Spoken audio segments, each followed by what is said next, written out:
Svet kulture.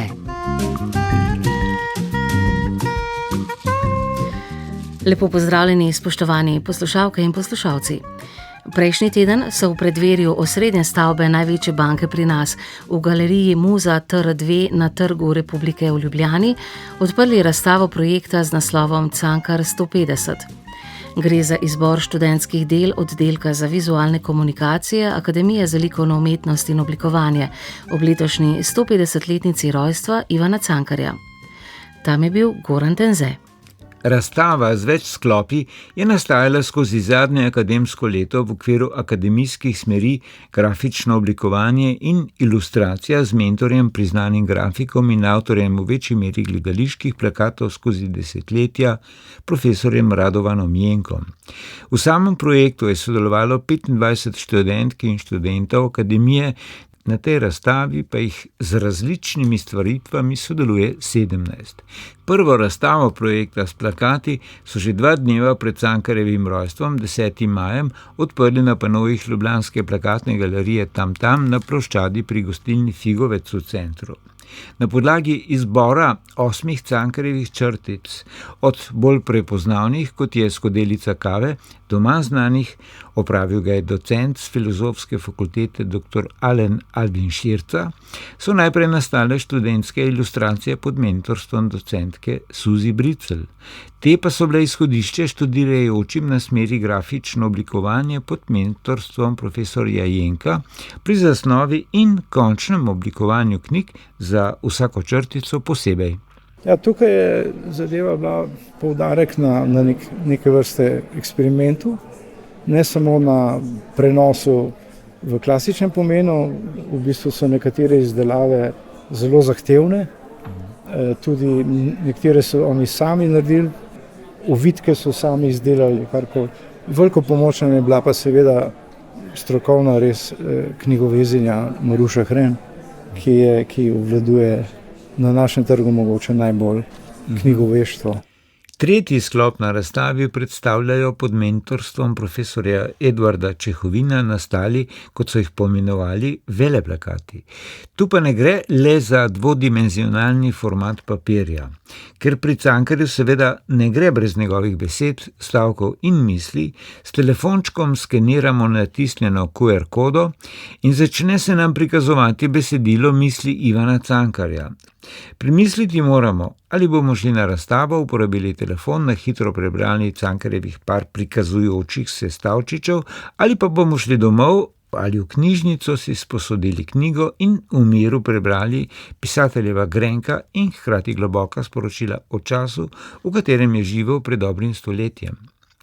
Pomemben del projekta so tudi družbeno-kritični oglasi, poklon pisatelju, njegovi občutljivosti in pomembni lastnosti, kritičnemu opazovanju družbe na prelomu 19. v 20. stoletje.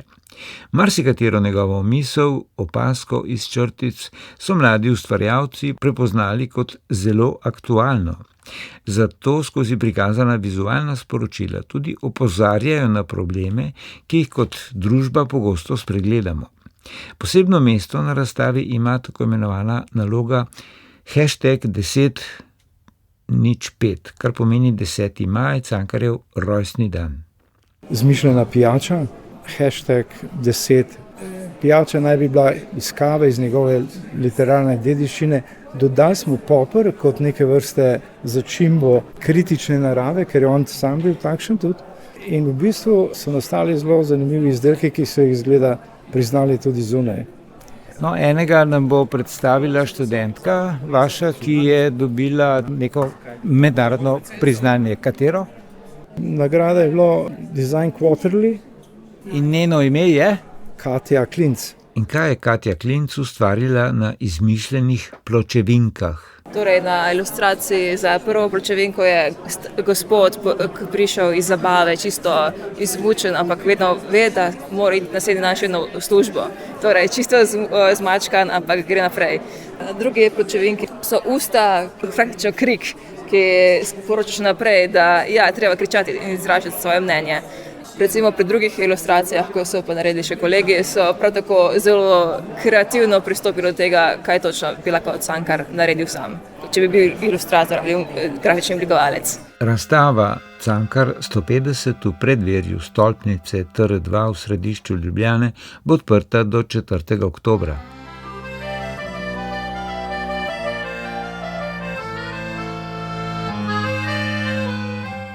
Že 5. leta se v čezmejni goriški prostor vrača mednarodni festival klasične glasbe z mojstrskim tečajem pianista Aleksandra Gadžijeva. Festival Go Rise, glasba kot točka srečanja somestja, se bo začel v nedeljo 19. julija v Vili Vipavže. Prispevek Simone Moličnik.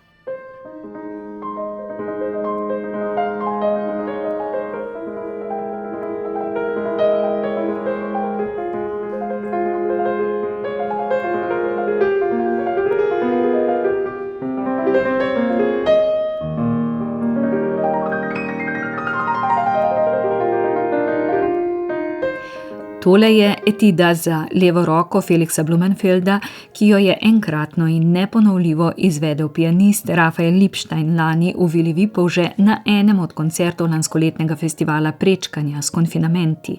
Ta festival letos dobiva novo različico Go Rise oziroma Gorize, ki nastaja kot dediščina Evropske prestolnice kulture Gorica Nova Gorica. Glavno organizacijo je prevzela ustanova Glasbena matica Furlanija Julijska krajina, kot pove ravnatelj Manuel Figel. Začel se bo v nedeljo z otvoritvenim koncertom v prečudoviti Vili Vipavže v Brdih. V Vili Vipavže bomo imeli 2 dogodka. Na otvoritvenem bomo imeli italijansko-arabskega pianista Del Javana, ki trenutno živi in deluje v Torinu. 22. bomo imeli čelista Monpu, ki je tajsko-nemški čelist. Bomo pa imeli 2 koncerta naših udeležencev mojstrskega tečaja. Eden bo tukaj v Epiku, drugi pa bo v Kulturnem domu v Gorici, v Veliki dvorani. In pa še eno konferenco, ki jo bo vodil Francesco Santinelli, to je muzikolog, ki prihaja iz Južne Italije, ki bo govoril pretežno o romantičnem obdobju glasbe.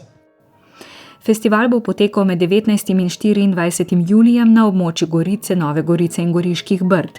Nastaja v prostoru, kjer se srečujejo različne kulture, jeziki in glasbene tradicije, zato ima že v svojem izhodišču izrazito čezmejno naravo, pravijo organizatorji, med katerimi je tudi zavod Go 2025.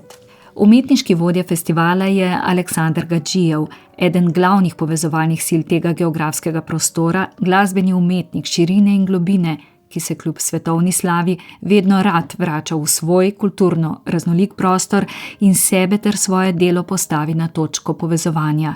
Tako zmore tisto več, kar mnogim Slovencem na različnih področjih močno primanjkuje. To sta odprtost in razumevanje. Aleksandar Gadžijev. Letos bomo imeli 5 dogodkov.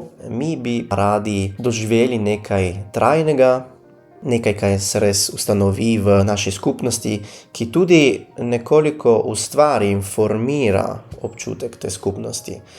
In na prelep način lahko to dosežemo preko umetnosti, preko glasbe seveda, ki nas uči stalno, ne samo poslušati, ampak tudi razumevati drugega in samega sebe.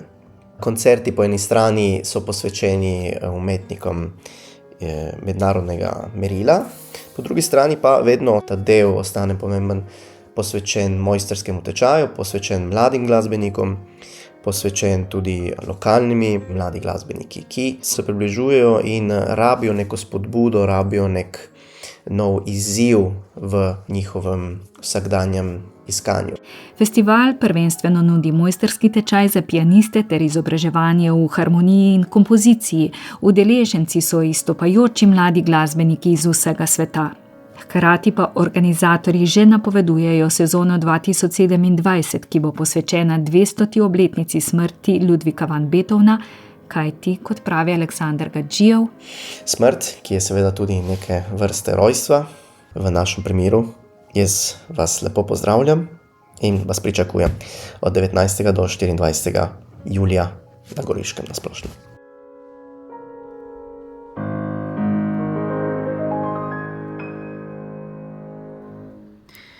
Sinoči so v Galusovi dvorani Cankarjevega doma v sklopu 74. festivala Ljubljana uprizorili opero Seviljski brivec Gioachina Rossinija. Izvedli so jo solisti, zbor in orkester beneške opere La Fenice, ki so že drugič gostovali na našem največjem in najstarejšem poletnem festivalu pod vodstvom dirigenta Renata Palumba. Ena najboljših komičnih oper vseh časov bo na sporedu tudi nocoj, spremljate jo lahko v neposrednem prenosu ob 20. na programu Ars. Zdaj pa pogled v Italijo, kjer je v Perugii tudi letos festival Umbria Jazz očaral obiskovalce. Že 53 let mesto diha s festivalom in tudi tisti, ki je v mestu naključno, lahko hočeš nočeš naleti na parado, ulični nastop ali brezplačen koncert. Prav to dela festival magičen, kot mu pravi večina. Tam je bila prejšnji teden Katja Stojnič.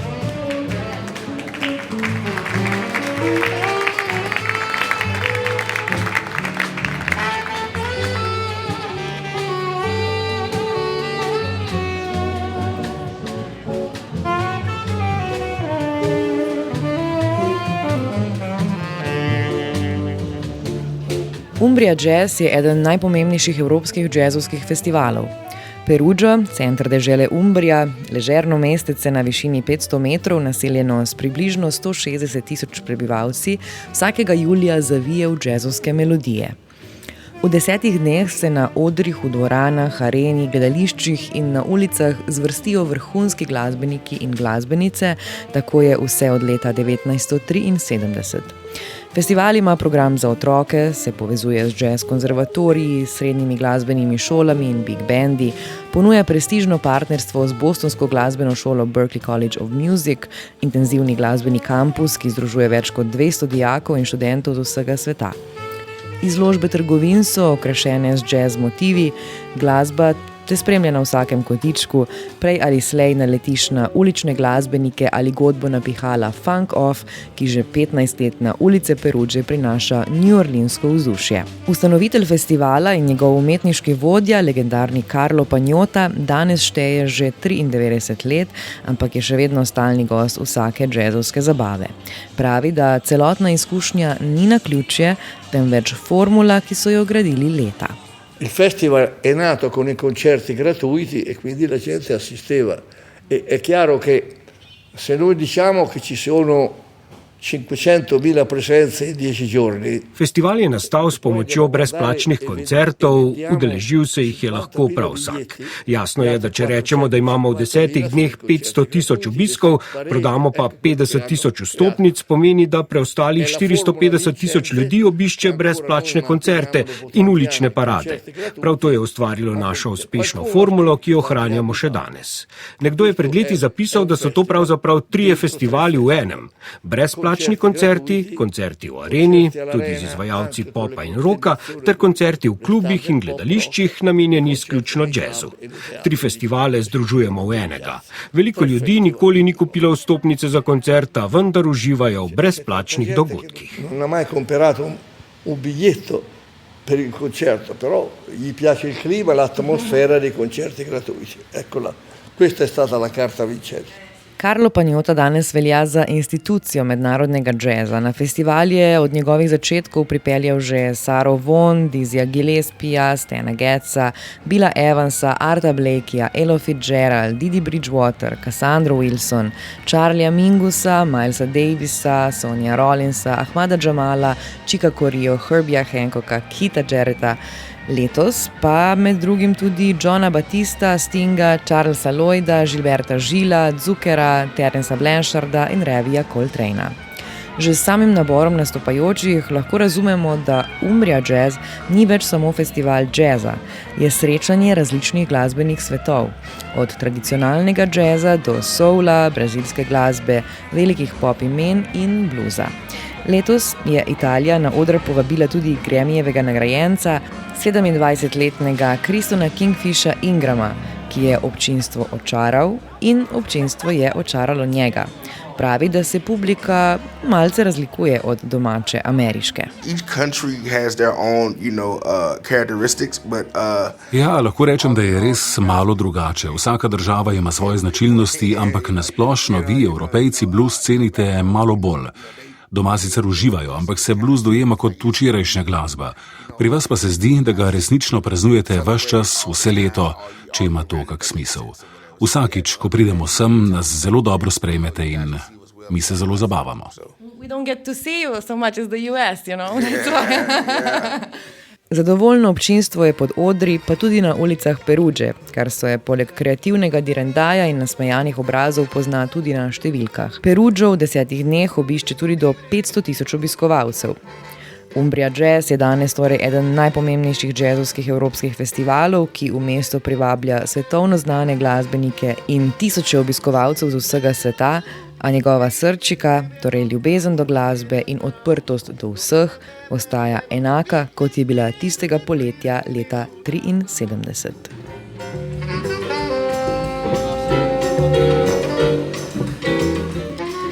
Na lokaciji nekdanje karavle v Breginjskem kotu se danes začenja mednarodni glasbeni festival Sajeta, ki se po skoraj 30 letih seli na novo lokacijo. Na 27. festivalu, ki bo ljubitelje glasbe družil do sobote, se bodo predstavili tudi ustvarjalci iz Japonske, iz Gane in Skandinavije. Nastopili pa bodo tudi glasbeniki iz Italije, Hrvaške, Srbije, Madžarske, Nemčije in Slovenije. Pomemben del festivala je tudi spremljevalni program. Poleg koncertov so organizatorji pripravili glasbene in ustvarjalne delavnice, performanse, filmske projekcije, predavanja in otroški program. Festival so sicer od leta 1998 prirejali na sotočju Tolminke in Soče pod Tolminom. Selitev pa je bila posledica finančnih razlogov. Zaradi nje so tudi program skrajšali na 3 dni. Novo prizorišče so izbrali po večletnem iskanju ustrezne lokacije. Nekdanja karavla v Breginju pa po besedah umetniškega vodje festivala Janeza Lebana omogoča dobro logistično podporo in ohranja stik z naravo, ki ostaja pomemben del festivalske identitete. Ker je novo prizorišče bolj odmaknjeno od Tolmina, bodo organizatorji v popoldanskih urah zagotovili tudi organiziran avtobusni prevoz do festivala in nazaj.